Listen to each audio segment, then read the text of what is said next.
तो जैसा कि आप सब जानते हैं, हम रिप्रोडक्टिव हेल्थ पढ़ रहे हैं और उसको अभी हम एमटीपी पढ़ने जा रहे हैं। तो एमटीपी होता क्या है? एमटीपी होता है medical termination of pregnancy, intention और वॉलेंट्री टर्मिनेशन होता है प्रेगनेंसी का।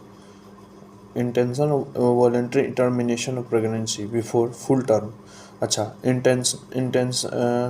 इंटेंशनल और वॉलेंट्री टर्मिनेशन होता है प्रेगनेंसी का, जब पूरा फुल नहीं हुआ रहे प्रेगनेंसी का पीरियड, उससे पहले टर्मिनेट कर देना, उसको बोलते हैं एमटीपी, मेडिकल टर्मिनेशन प्रेगनेंसी जो होता है, और इंड्यूस्ड एबॉर्शन भी बोल सकते हैं। Nearly 45 to 50 million of MTP जो होता है परफॉर्म होता है एक साल में पूरे वर्ल्ड में, जो कि 1/5 है total number of conceive pregnancy का। जितना भी प्रेगनेंसी कंसीव होता है उसका 1/5 है। वेदर टू एक्सेप्ट और लीगलाइज एमटीपी और not legalize is being debated upon many countries.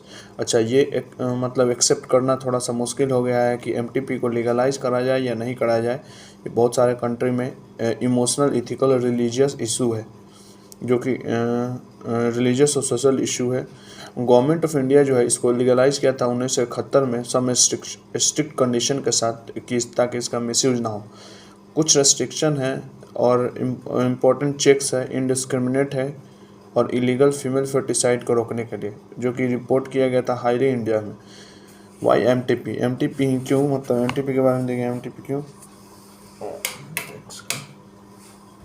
तो एमटीपी के बारे में बताया गया है, but obviously the answer is to get rid of unwanted pregnancy either due to the causal unprotected intercourse or failure of the contraceptive use during coitus or rapes।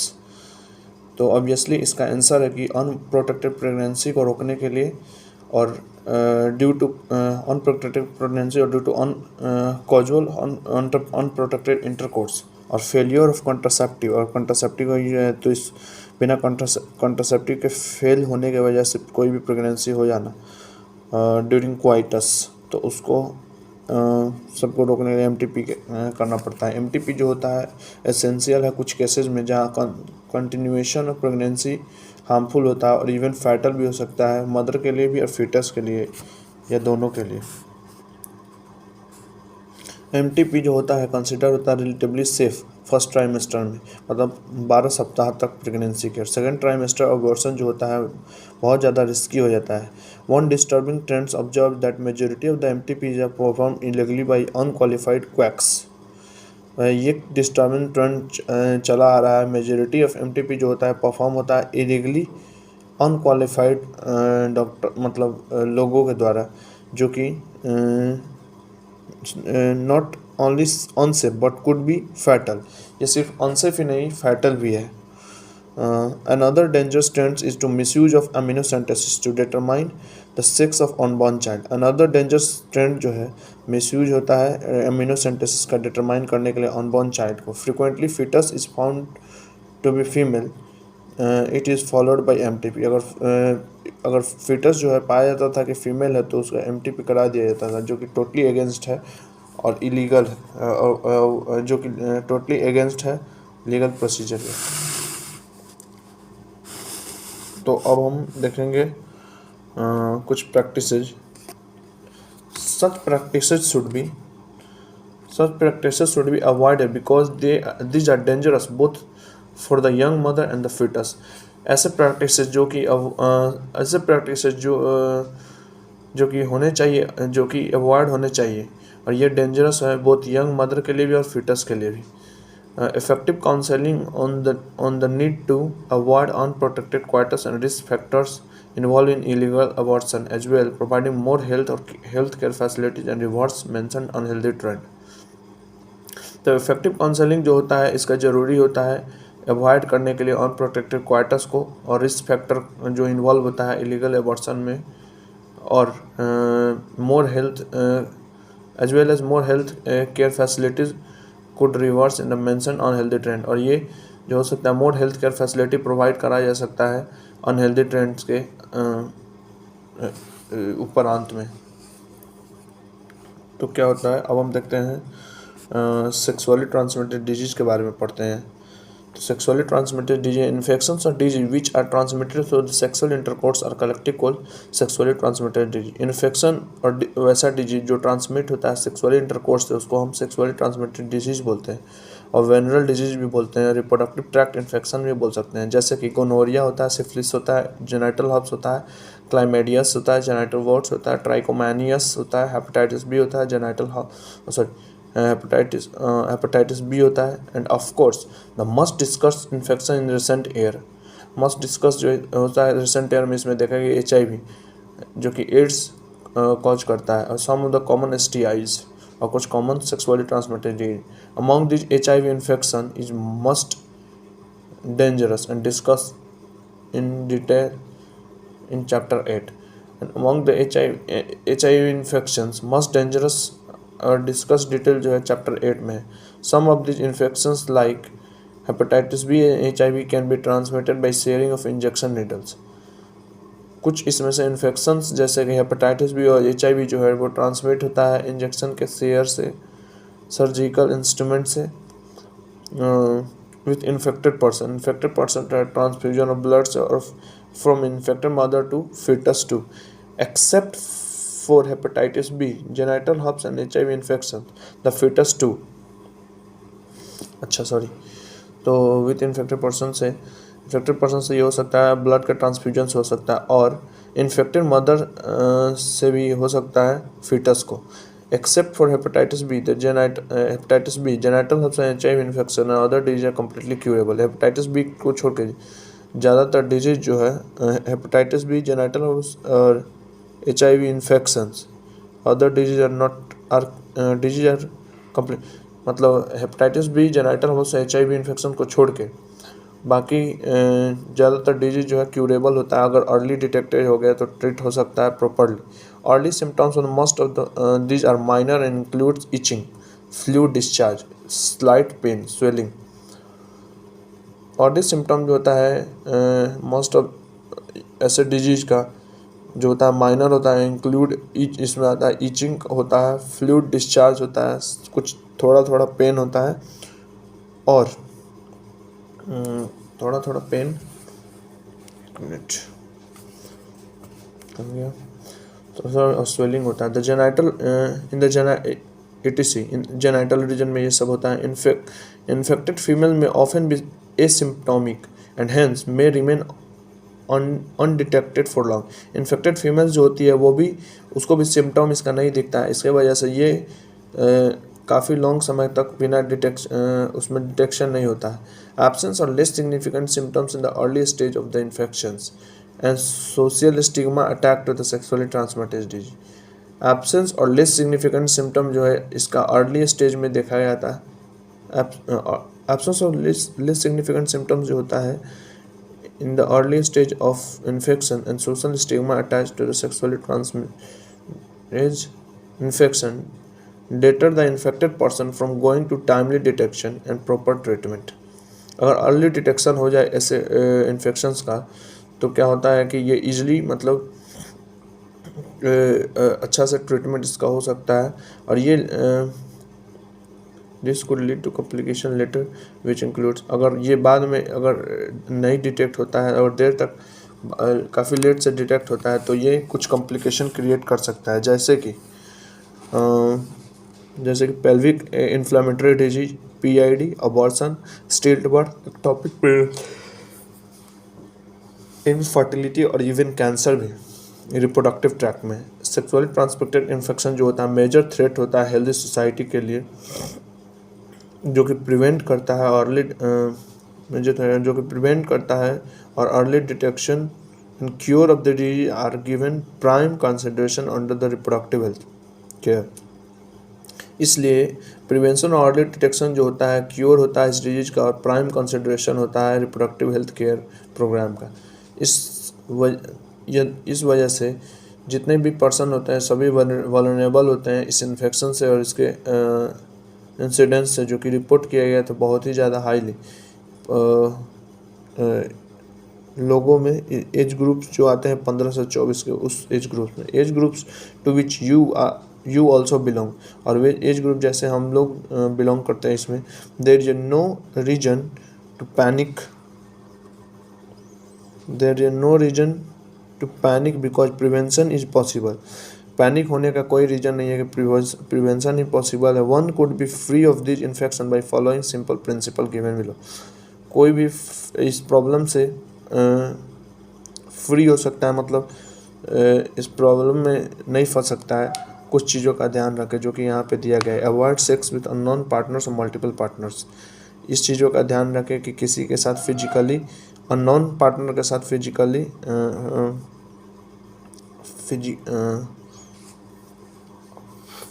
Physical ना हो. Always try to use condoms during the coitus. और कोशिश करें कि हम physical barrier method का use करें coitus के समय. In case of doubt one should go to qualified doctor for early detection, get complete treatment if diagnosed with infection. Doubt के अगर आपको कोई भी डाउट हो तो आपको क्वालिफाइड डॉक्टर के पास जाना चाहिए अर्ली डिटेक्शन के लिए और कंप्लीट ट्रीटमेंट लेना चाहिए अगर डायग्नोज हो इन्फेक्शन से आप. तो अभी हम पढ़ेंगे इनफर्टिलिटी के बारे में. Discussion on reproductive health is incomplete without the mention infertility. Reproductive health में अगर हम इनफर्टिलिटी ना पढ़े तो ये इनकम्प्लीट डिस्कशन हो जाएगा रिप्रोडक्टिव हेल्थ का. तो large number of couples all over world में जो है इंडिया को भी अगर हम जोड़ लें तो इनफर्टाइल है. ये जो होते हैं अनेबल होते हैं प्रोड्यूस करने के लिए चाइल्ड को अगर अनप्रोटेक्टेड सेक्स भी करते हैं तब भी.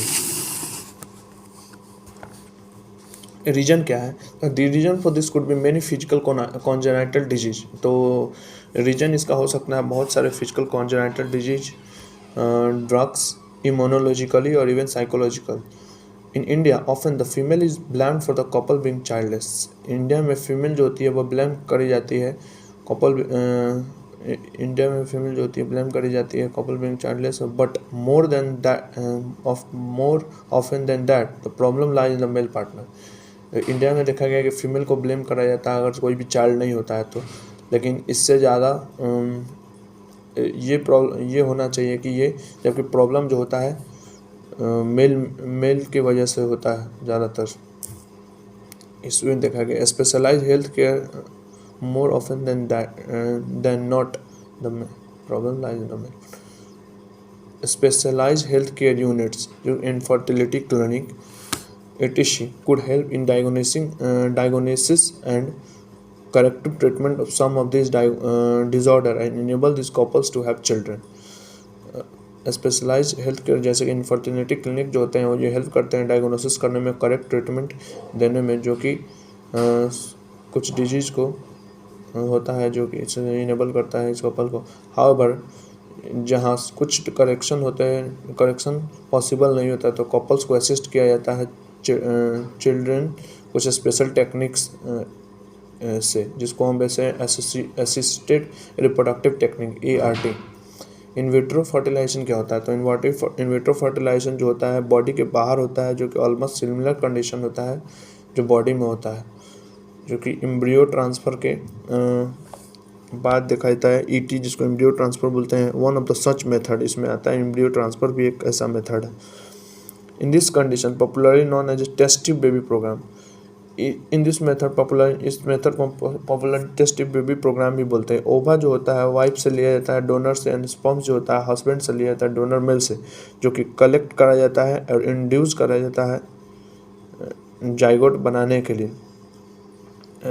ऐसे ही कंडीशन में जाइगोट बनाने के लिए simulated condition in the laboratory जो कि लेबोरेटरी में बनाया जाता है. जाइगोट जो होता है और अर्ली एम्ब्रियो 8 ब्लास्टोमेर तक उसको ट्रांसफ़र करा जाता है फेलोपियन ट्यूब में जिसको जाइगोट इंट्राफेलोपियन ट्रांसफ़र भी बोलते हैं जिसको शॉर्ट में बोलते हैं ZIFT. और एम्ब्रियो जो होता है मोर देन 8 ब्लास्टोमेर जो होता है उसको यूट्रस में ट्रांसफ़र किया जाता है जिसको इंट्रा यूट्राइन ट्रांसफर बोलते हैं जो कंप्लीट इसका फर्दर डेवलपमेंट होता है. एम्ब्रियो फॉर्म जो होता है एम्ब्रियो जो बनता है इन विवो फर्टिलाइजेशन से जिसको बोलते हैं fusion of gamete with in female में. जो इन विवो फर्टिलाइजेशन क्या होता है? गैमेट का फ्यूजन फीमेल में जो कि यूज किया जाता है. Also could be use for such transfer to assist this females who can not conceive. हम यूज करते हैं ऐसे भी ट्रांसफ़र का, जो कि जिसकी वजह से फीमेल जो कंसीव नहीं करती है उसके लिए। Transfer of an ovum collected from donor into the fallopian tube. और इन विवो फर्टिलाइजेशन में क्या होता है, ट्रांसफ़र होता है ओवम का डोनर से कलेक्ट करा जाता है। Transfer of ovum collected from donor into the fallopian tube, से ट्रांसफ़र करा जाता है ओवम का डोनर से लेके जो फीमेल कंसीव नहीं करती है उसको, तो उसको बोलते हैं गैमेट इंट्राफैलोपियन ट्रांसफ़र, गिफ्ट बोलते हैं। तो उस फीमेल को जिसको जो प्रोड्यूस नहीं करती ओवा, उसमें ट्रांसफ़र करा जाता है डोनर से लेके। But can provide suitable involvement for, लेकिन वैसे फीमेल जो कि ओवा नहीं मतलब ओवा नहीं प्रोड्यूस कर पाती है या फिर प्रॉब्लम होता है, तो वो, लेकिन वो सुटेबल कंडीशन प्रोवाइड कर सकते हैं फर्टिलाइजेशन के, तो उसमें डोनर से ओवा लेके उसको फैलोपियन ट्यूब में ट्रांसफ़र करा जाता है, तो उसको बोलते हैं गैमेट इंट्राफैलोपियन ट्रांसफ़र, ठीक है। And further development is another method attempted, further development भी होता है उसमें। इंट्रासाइटोप्लाज्मिक स्पर्म इंजेक्शन अब देखते हैं, जिसको ICSI भी बोलते हैं, तो ICSI क्या होता है, अनदर स्पेशलाइज प्रोसीजर है जो कि एम्ब्रियो बनाता है लेबोरेटरी में, जिसमें स्पर्म जो होता है डायरेक्टली इंजेक्ट कर दिया जाता है ओवम में इंजेक्ट कर दिया जाता है। Infertility cases either due to the inability of male partner to inseminate. Infertility एक ऐसा भी केस है जिसमें मेल पार्टनर जो होते हैं इंसेमिनेट नहीं कर पाते हैं, तो मतलब ठीक है। तो फीमेल जो होती है इसमें द फीमेल और ड्यू इंसेमिनेट नहीं कर पाते हैं फीमेल बॉडी में, तो इसका कारण ये हो सकता है कि लो स्पर्म काउंट्स की वजह से भी हो सकता है इंजुकुलेट्स में, और कुड बी करेक्टेड, और इसको करेक्ट करा जा सकता है किसकी वजह से, आर्टिफिशियल इंसेमिनेशन टेक्निक से। इस टेक्निक में सीमेन जो होता है कलेक्ट करा जाता है हस्बैंड से और हेल्दी डोनर से, और आर्टिफिशियली इंट्रोड्यूस कर दिया जाता है वेजाइना में और यूट्रस में, जिसको इंट्रा यूट्राइन ट्रांसफर इंसेमिनेशन भी बोलते हैं फीमेल का। और इसमें जो है दो ऑप्शंस आर मेनी, इसकी वजह से ऑप्शन बहुत सारे हैं। All this techniques require extreme high precision handling by specialized professional and expensive instrumentation. दो ऑप्शन जो है बहुत सारे हैं, जैसे ऑल दिस ऑप्शन जो है बहुत सारे हैं। ये टेक्निक जो होता है रिक्वायर, इसको होता है extremely high precision handling specialized professional, इसको हैंडल करते हैं स्पेशलाइज्ड प्रोफेशनल्स और एक्सपेंसिव इंस्ट्रूमेशन। देयरफॉर ये फैसिलिटी जो होता है प्रेजेंटली अवेलेबल है कुछ कंट्री के कुछ सेंटर्स पे। ऑब्वियसली इसका जो बेनिफिट जो होता है अफोर्डेबल तो ओनली लिमिटेड नंबर पीपल को अफोर्ड करा मतलब है। Emotional, religious and social factors जो होता है ये भी डिटरेंट है एडेप्टेशन ऑफ दिस, इस मेथड के एडेप्टेशन का। Since ultimate aim of this procedure is to have children, इसका अल्टीमेट एम है इस प्रोसीजर का कि आपके पास बच्चे हो सकें। In India we have so many orphaned और destitute child who would probably not survive till maturity unless taken care of. India में देखा गया कि बहुत सारे ऑर्फन चाइल्ड है जिसको कोई जिसके कोई पेरेंट्स नहीं है, probably not survive till maturity, तो उनको तो हमारे लॉ जो होते हैं वो परमिट करते हैं legal adaptation, and it is as one of the best method for couple looking for parenthood. अगर ये बेस्ट मेथड है उन लोगों के लिए जिनके बच्चे नहीं हो रहे हैं, तो उनको केयर पेरेंट बनने के लिए वो गोद ले सकते हैं उन बच्चों को जिनके माता पिता नहीं। तो अभी दोस्तों इसमें अगर मेरे से कुछ गलती कर दी हूँ तो उसके लिए क्षमा चाहते हैं। मैं कोशिश करूँगा कि मैं अच्छा से पढ़ पाऊँ। अभी तो कुछ किसी जगह पे प्रॉब्लम हो गई थोड़ी, तो उसके लिए क्षमा चाहता हूँ। कोशिश करूँगा कि मैं अच्छा से बता सकूँ।